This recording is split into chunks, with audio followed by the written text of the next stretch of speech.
Teman-teman, aku akan membahas tentang bully ya. Pernahkah kalian dibully, teman-teman? Nah, teman-teman, marak sekali sekarang ya pembulian. Anak kecil itu sudah saling bully gitu dan berakibat fatal gitu. Nah, teman-teman, bully sendiri apa sih itu? Saya pelajari bully itu adalah bentuk kekerasan yang lebih pasif tapi sangat berbahaya karena korbannya bisa depresi, bisa bunuh diri ya. Bully itu ada 3 bentuk, teman-teman. Saya mempelajari, saya baca, itu ada 3 bentuk. Yang pertama itu verbal. Verbal itu mungkin dengan lisan kita ya, mungkin memaki, terus mengejek, menggosip, membodohi kayak gitu. Kan sekarang marak seperti itu. Jadi jika mental kita tuh nggak siap, itu bisa down ya. Kalau anak-anak kecil tuh bisa malu, anak-anak yang sekolah itu malu gitu ya sama teman-temannya, dibully terus gitu bisa malu. Jadi kalau kita punya anak kecil, kita harus tanamkan kepada dia harus menjadi pribadi yang baik gitu loh. Sekolahan itu kan hanya berapa persen dia mengajar, seterusnya kan orang tua juga yang harus bertanggung jawab. Jadi mental anak, kejiwaan anak itu penting sekali kita bangun yang baik dalam sebuah keluarga. Nah, yang kedua yaitu fisik ya. Secara fisik itu bisa dengan memukul, menampar, memalak ya, meminta paksa yang bukan miliknya, dan juga bisa pengeroyokan gitu loh. Contoh kecil aja di dalam sekolahan ya, di dalam sekolah itu pernah loh terjadi adik kelasnya itu dipalak oleh kakak kelasnya. Misalkan minta uang gitu ya, minta uang 2000. Nah, kalau adik kelas ini takut gitu, dia akan nggak mau sekolah.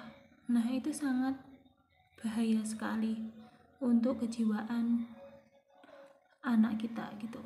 Jadi kita harus tanamkan anak kita tuh harus punya keberanian juga gitu. Jangan biarkan anak kita itu down dan berakibat fatal gitu ya.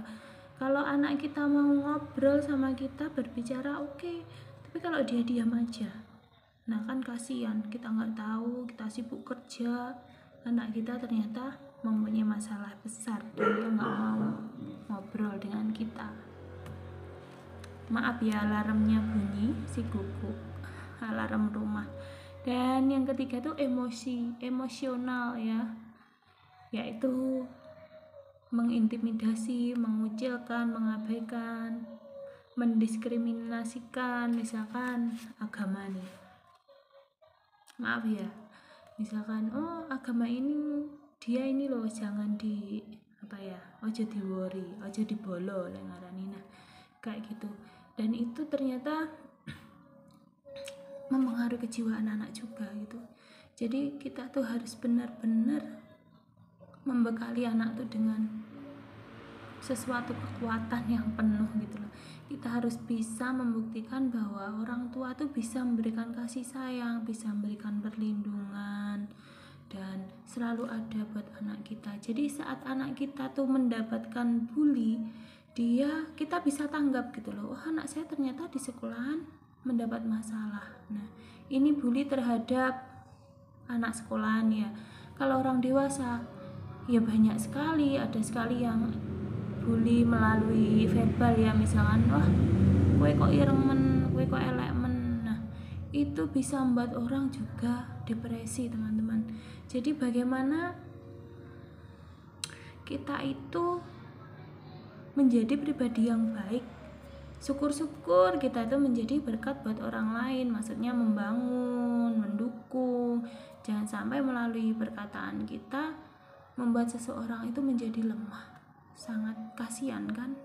Nah, jadi mari kita membangun yang baik gitu, supaya orang di sekitar kita tuh merasa senang memiliki kita, merasa senang bisa berkenalan dengan kita, seperti itu. Semoga teman-teman tidak mendapatkan bully ya, dan mari kita jaga agar kita juga tidak membuli, karena sebenarnya semua itu saling melengkapi. ada yang punya kepandaian lebih dalam bidang apa, ada pula yang punya kepandaian di bidang lainnya, dan semua manusia itu sebenarnya sangat istimewa teman-teman. Jadi kita nggak punya hak untuk membuli. Oke teman-teman, kita sudah belajar bersama bahwa bully itu adalah bentuk kekerasan yang lebih pasif tapi sangat berbahaya.